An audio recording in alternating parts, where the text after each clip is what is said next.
रहने के स्थान की, निवास स्थान की, घर की बड़ी समस्या है और खासकर गरीब आदमी के लिए किराए पे घर लेना या अपना मकान लेना लगभग इम्पॉसिबल के करीब है। मैं अभी जब अपनी विधानसभा में घूम रहा हूं, बहुत सारे सफाई कर्मचारी आते हैं। सफाई कर्मचारी जब रिटायर हो जाता है, जब तक रिटायर होता है तब तक तो उसे सरकारी निवास मिल जाता है, लेकिन जब रिटायर होता है तो वो लगभग सड़क पे आ जाता है। उसकी इतनी पेंशन नहीं होती कि उसमें वो किराए पे अलग घर ले सके, इतने पैसे नहीं होते उसके पास, सेविंग्स नहीं होती कि एक घर खरीद सके। मैंने कई ऐसे सफाई कर्मचारियों को देखा है जो रिटायरमेंट के बाद झुग्गी में अपना जीवन जीने के लिए, और झुग्गी भी आसान नहीं है बनानी, झुग्गी में अपना जीवन निर्वाह करने के लिए मजबूर हुए हैं। तो आज मैंने प्रधानमंत्री जी को एक खत लिखा है, उसकी कॉपी आप लोगों को दे रहे हैं कि दिल्ली के अंदर सरकारी कर्मचारियों के लिए योजना बनाई जाए,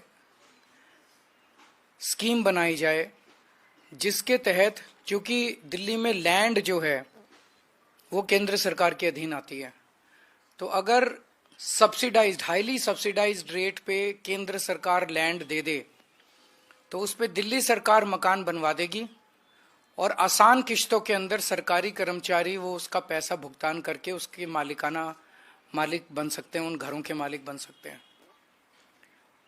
तो मैंने आज उनसे निवेदन किया है कि इसकी शुरुआत हम सभी सफाई कर्मचारियों से कर सकते हैं। इस योजना की एनडीएमसी के सफाई कर्मचारी हैं और नगर निगम के सफाई कर्मचारी हैं, और एनडीएमसी के और दिल्ली नगर निगम के जो सफाई कर्मचारी हैं, इन लोगों से इस योजना की शुरुआत की जाए, जिसके तहत केंद्र सरकार जमीन दे, दिल्ली सरकार उस पर घर बनवा दे और सभी सफाई कर्मचारी आखिरी के अपने कुछ सालों में अपनी तनख्वाह में से उसकी किश्तें कटवा के, और जब तक रिटायर हों तो रिटायरमेंट में उनके लिए एक सम्मानजनक जीवन जीने के लिए घर उन लोगों को मिल जाए। मैं उम्मीद करता हूं कि केंद्र सरकार इसके लिए राजी होगी, प्रधानमंत्री जी इसके लिए राजी होंगे, क्योंकि गरीबों के बारे में है। तो पहले सफाई कर्मचारियों से इसकी शुरुआत करते हैं। एक बार ये शुरू हो गई स्कीम तो फिर अन्य कर्मचारी, सरकारी कर्मचारियों के लिए भी इसको लागू किया जा सकता है। तो ये बेहद कल्याणकारी, जैसे प्रधानमंत्री जी ने कहा कि दिल्ली की कल्याणकारी योजनाएं लागू रहनी चाहिए, तो नई नई कल्याणकारी योजनाएं भी लागू होनी चाहिए। ये एक नई कल्याणकारी योजना मैंने आज प्रधानमंत्री जी को भेजी है। अगर आपका कोई प्रश्न है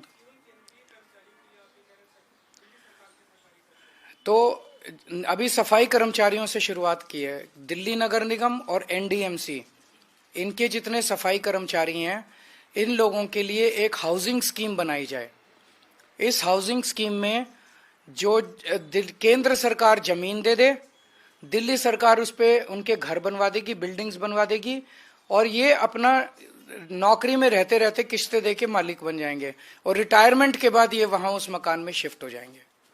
ये स्कीम है।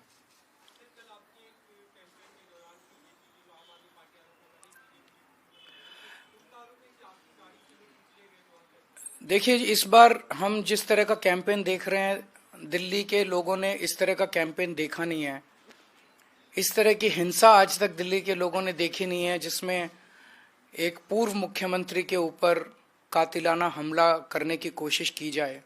लेकिन मैंने हमेशा कहा है कि मैं देश के लिए, समाज के लिए मेरा जीवन समर्पित है।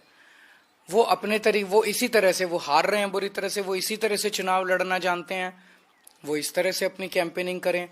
मैं लोगों के काम के लिए, लोगों की योजनाओं के लिए, लोगों के भले के लिए, उनके विकास के लिए योजनाएं ऐलान कर रहा हूं, अपना काम बता रहा हूं। हम उस तरह से अपना कैंपेन कर रहे हैं। लिख के देने दो, वो अभी थोड़े दिन उनको उसमें जीने दो, सपने में जीने दो, कोई हर्ज नहीं है।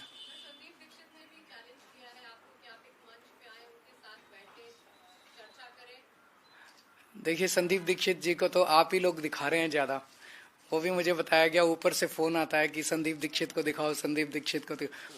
तो भाजपा को इस बार कांग्रेस का सहारा है इस चुनाव में।